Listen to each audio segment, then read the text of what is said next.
Hey everyone, and welcome to Developer T. My name is Jonathan Cottrell, and today I'm going to be talking to you about the voice inside your head. Specifically, the voice inside your head when you're trying to solve a problem.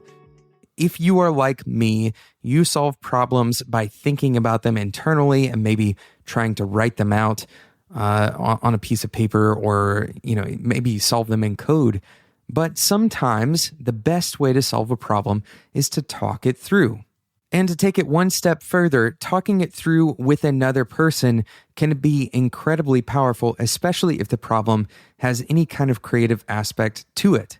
In other words, if you're trying to solve the problem in a unique way, if the problem has something to do with a user interaction, for example, it may be helpful to have another person involved. This is commonly referred to as rubber duck debugging. Debugging by talking to a rubber duck has been shown to be a relatively successful way of debugging problems because so many times, as we said on the show before, the problem is mostly solved by the time that you actually explain it in all of its individual pieces.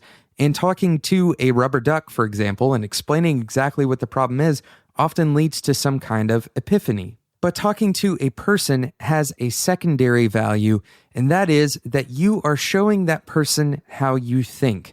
And fundamentally, this is important to be able to collaborate with people. And here's a little bonus for people who are looking for a job. If you get a problem handed to you in a job interview, talk it through. As you are trying to come up with a solution for the problem, talk through the voice that is inside your head, because that gives your interviewer a glimpse into how you solve problems.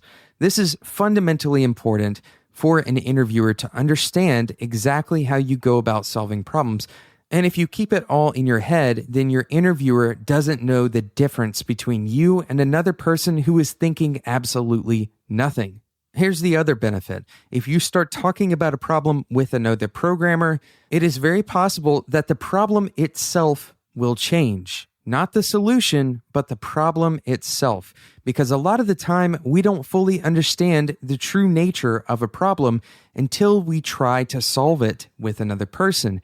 It helps to sit down and work on a problem with another person because typically they're going to look at it differently. And in fact, they will understand the core tenets of what the problem is in a different way than you will. A problem is not simply a question. It's not simply a sentence. It is a set of situational variables that you have to solve an outcome for. It's basically like looking at a set of variables and you're trying to combine certain things to make something come out on the other end. And you may look at those set of variables and see something different than somebody else sees. For example, if you have somebody from the marketing team come in and talk with you about a particular problem, they have the context, usually, of what kind of audience you are building this thing for. So your solution may not be as complete as if you were to talk it through with a marketing person.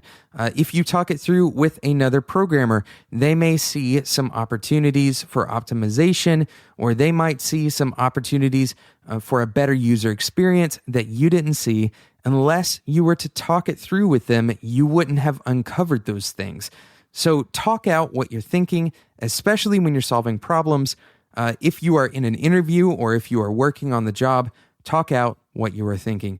Today's episode was extra short because we don't have a sponsor, but in lieu of not having a sponsor, I want you to go and visit spec.fm today and view the other shows that are on the Spec Network.